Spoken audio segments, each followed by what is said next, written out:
Ya, bismillahirrahmanirrahim. Assalamualaikum warahmatullahi wabarakatuh. Alhamdulillah, pada hari ini kita dipertemukan dalam mata pelajaran Sejarah Indonesia di kelas 4 ya. Nah, ini udah beberapa minggu, ini udah pertemuan ya, dalam 1 bulan lebih ya. Nah, kita lanjut pada materi berikutnya ya. Kemarin kamu sudah membahas tentang adanya suku di daerah ya, suku Melayu yang ada di Indonesia penelusurannya, kemudian suku-suku lainnya. Sekarang kita akan mempelajari corak kehidupan masyarakat masa praaksara ya. Nah, praaksara itu adalah masa sebelum mengenal tulisan. Nah, praaksara, pra itu artinya sebelum, aksara itu tulisan. Oke.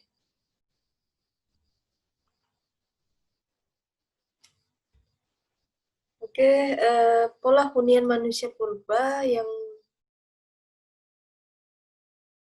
ada 2 karakter ya. Ada 2 karakter khas hunian purba, yaitu yang pertama adalah kedekatan dengan sumber air, kemudian kehidupan di alam terbuka. Jadi pola hunian manusia purba yang pada masa praaksara itu ya, yang pertama kedekatan dengan sumber air, karena memang sumber kehidupan adalah harus adanya air sebagai sumber kehidupan manusia. 70%-nya itu adalah air ya. Kemudian kehidupan di alam terbuka, memang pada saat itu belum ada yang namanya rumah. Nah, di alam terbuka misalnya apa? Misalnya di dalam gua, atau membuat atap dari daun ya, yang bisa mereka berlindung dari panas ataupun hujan. Nah, pola hunian itu dapat dilihat dari letak geografis ya, geografis situs-situs serta kondisi lingkungan. Nah, itu yang mempengaruhi cara atau pola hunian manusia purba. Oke, kita lanjut ya.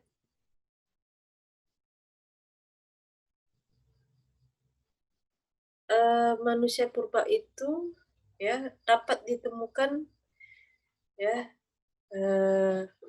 yang kamu lihat itu bisa ditemukan di daerah Bengawan Solo ya, seperti Sangiran ya, kemudian Trinil, Ngawi, dan Ngandong. Nah, itu merupakan contoh-contoh adanya kecenderungan manusia purba menghuni lingkungan di pinggir sungai. Ya, seperti yang saya sebutkan tadi ya, manusia itu sangat bergantung dengan air, karena 70% itu di dalam tubuh manusia itu adalah air ya.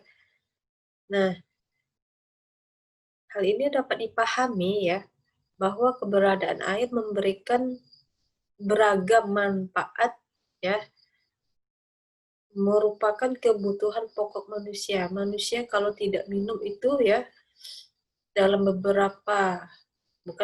dalam 1 hari ya, kalau tidak minum itu bisa lemas ya. Nah, jadi dimanapun dan siapapun ya, sampai saat ini air merupakan kebutuhan pokok manusia. Oke, lanjut. Itu dari ini ya, pola hidup dari manusia purba. Yang kedua, dari berburu meramu sampai bercocok tanam. Nah, jadi pada manusia purba itu mereka sudah mengenal yang namanya berburu maupun meramu. Nah, itu ya sampai saat ini manusia pada saat ini sudah menerapkan apa yang dilakukan oleh manusia purba yang dulu, misalnya apa, pembukaan lahan. Nah, pembukaan lahan ini bermacam-macam ya, misalnya dengan cara menebang pohon gitu. Nah, tapi pada masa sekarang ini banyak yang membuka lahan itu dengan cara membakar. Nah, membakar hutan itu yang terjadinya kabut asap. Nah, itu hal yang harus dihindari ya, karena itu sangat tidak ramah pada lingkungan. Oke, nah inilah yang dilakukan pola hidup manusia purba praaksara ya. Nah, oke. Nah, ada di dalam istilah itu food gathering ya pada masa manusia purba. Nah, food gathering ini artinya adalah manusia purba berburu dan meramu ya, berburu dan meramu. Itu disebut dengan food gathering. Nah, mereka ini ya hanya mengumpulkan dan menyeleksi makanan karena belum dapat mengusahakan jenis tanaman untuk dijadikan bahan makanan. Oke ya. Jadi food gathering ya. Food gathering, kemudian ada istilahnya food producing ya. Nah, ini peralihan zaman Mesolitikum ke Neolitikum. Nah, revolusi adanya food gathering menuju food producing dengan ya. Nah, food producing ini adalah makanan yang diproduksi ya. Produksi bukan berarti dengan pabrik-pabrik, bukan. Nah, food producing ini ya artinya adalah mereka tidak hanya mengumpulkan makanan ya, tetapi mencoba memproduksi makanan dengan menanam. Nah, jadi kegiatannya adalah bercocok tanam ketika mereka sudah mulai bertempat tinggal walaupun masih sifatnya sementara. Oke, bisa dipahami ya. Nah,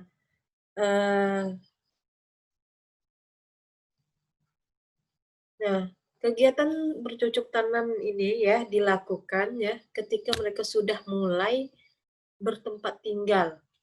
Nah, ketika mereka melihat biji-bijian sisa makanan yang tumbuh di tanah setelah tersiram air hujan, pelajaran inilah ya yang kemudian mendorong manusia purba untuk melakukan cocok tanam. Oke, sampai di sini ya bisa dipahami ya. Jadi kehidupan manusia purba praaksara itu adalah kehidupannya meramu, bercocok tanam ya, dari food gathering menuju food producing. Nah, jadi mereka ini terus mengalami perkembangan ya, mengalami perkembangan. Nah, adapun peralatan yang digunakannya adalah jenis kapak persegi ya dan kapak lonjong. Tuh ya. Nah, alat inilah yang digunakan mereka ketika mereka bercocok tanam. Nah, kemudian kita langsung kepada sistem kepercayaan pada manusia purba ya. Nah, sistem kepercayaan pada masa itu ya belum ada yang namanya agama Islam, Kristen, Buddha, Hindu ya. pada masa itu ya ada kepercayaan yang namanya dinamisme dan animisme. Nah, dinamisme itu ya mungkin ada yang tahu ya, dinamisme itu adalah kepercayaan ya terhadap benda-benda yang dianggap keramat. Nah, dinamisme. Nah, benda-benda atau sesuatu yang menjadi kepercayaannya ya, kekuatan suatu benda yang memiliki kekuatan, misalnya apa? Pohon itu ya. Pohon, kemudian batu besar, apalagi. Nah, atau hal yang sifatnya apa? Misalnya ada binatang yang dikultuskan sebagai binatang yang suci. Nah, itu disebut dengan dinamisme. Kemudian kepercayaan animisme ya. Animisme itu adalah kepercayaan terhadap kekuatan roh nenek moyang.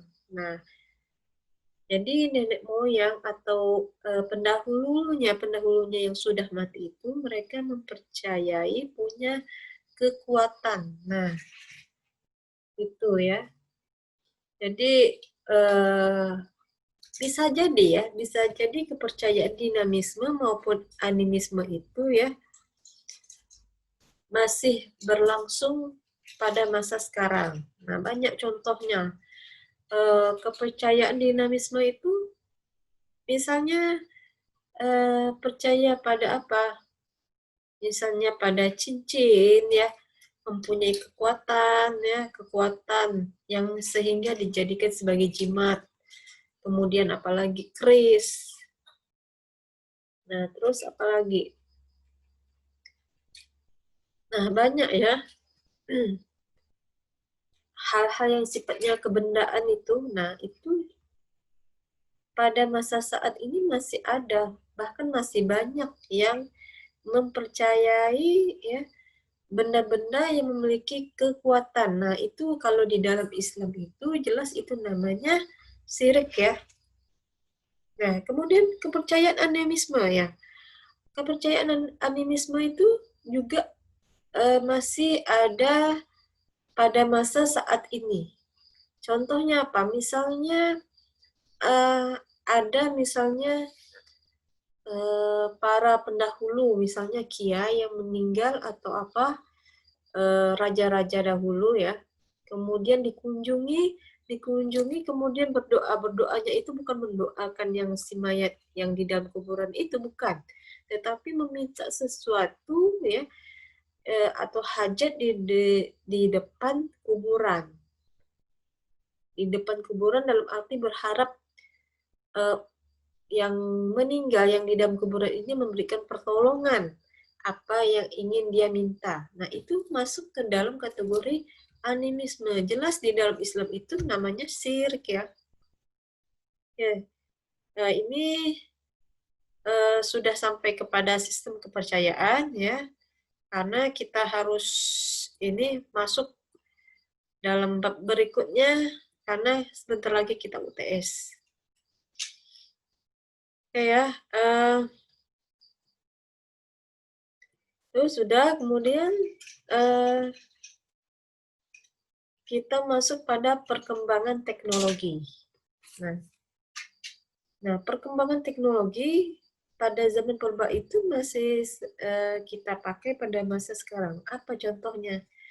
Nah, pernah saya sebutkan yaitu adalah misalnya alat yang kita gunakan pada saat ini adalah cobek. Cobek itu berasal dari apa? Dari batu yang dibentuk ya sehingga membentuk wadah. Nah, itu jelas sekali kita masih menggunakan teknologi pada zaman manusia purba. Yang bahkan kalau tidak menggunakan alat itu ya, misalnya menggunakan blender, nah itu jelas beda ya. Blender dengan ketika kita gunakan dengan cobek. Nah, itu masih kita pakai ya teknologi pada zaman dulu ya. Oke, jadi pada masa, manusia purba itu mereka sudah mengembangkan kebudayaan dan teknologi. Makanya pada masa praaksara itu diistilahkan dengan prasejarah. Karena apa? Karena, pra itu sebelum sejarah itu adalah aktivitas yang berkenaan dengan kegiatan yang menghasilkan budaya. Oke. Nah, kemudian nah selain, alat yang digunakan, manusia purba itu adalah, eee, kapak persegi atau, kapak lonjong itu juga gunakan antara batu dan juga tulang. Nah, peralatan pertama yang digunakan oleh manusia purba itu adalah alat-alat dari batu yang seadanya ya dan juga dari tulang. Nah itu, peralatan itu sudah berkembang ya pada zaman Paleolitikum atau zaman batu tua. Jadi, batu itu kan punya apa, runcing ya, runcing atau sesuatu yang digunakan untuk ya misalnya apa, misalnya untuk menumbuk ramuan, nah itu gunakan batu juga. Kemudian tulang, ya tulang itu kan kalau digunakan tulang hewan yang sudah mati ya, yang sudah lama itu bisa digunakan untuk misalnya untuk berburu. Nah itu digunakan ya pada manusia purba. Oke, kita akan temukan yang namanya sebutan kebudayaan zaman Paleolitikum ya, menjadi kebudayaan Pacitan dan kebudayaan Ngandong ya. Nah, apa itu kebudayaan Pacitan? Pacitan itu berasal dari Jawa Timur ya. Nah, ada yang disebut dengan eh, kapak primbas ya. Kapak primbas yang di Pacitan itu ya, ditemukan alat batu yang disebut dengan chopper ya, chopper. Chopper ini sebagai alat penetak. Nah, juga ditemukan di Pacitan itu alat-alat serpih ya. Oke, itu. Kemudian kamu bisa lihat di dalam buku kamu ya, kapak perimbas. Nah, kapak perimbas itu ya mirip batu juga ya, cuman sebutannya kapak.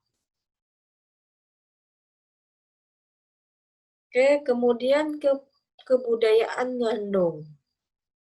Nah, kebudayaan Ngandong ini berkembang di daerah Ngandong dan juga Sidorejo ya, dekat Ngawi.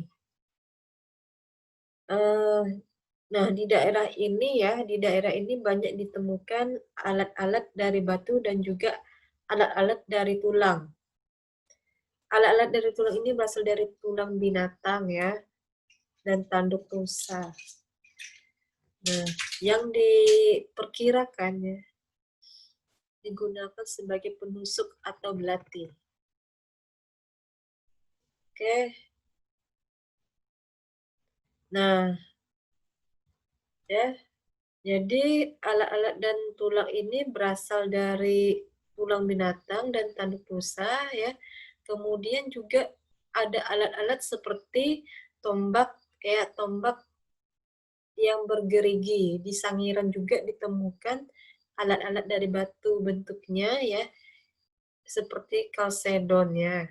Kalsedon, nah yang disebut dengan plakes.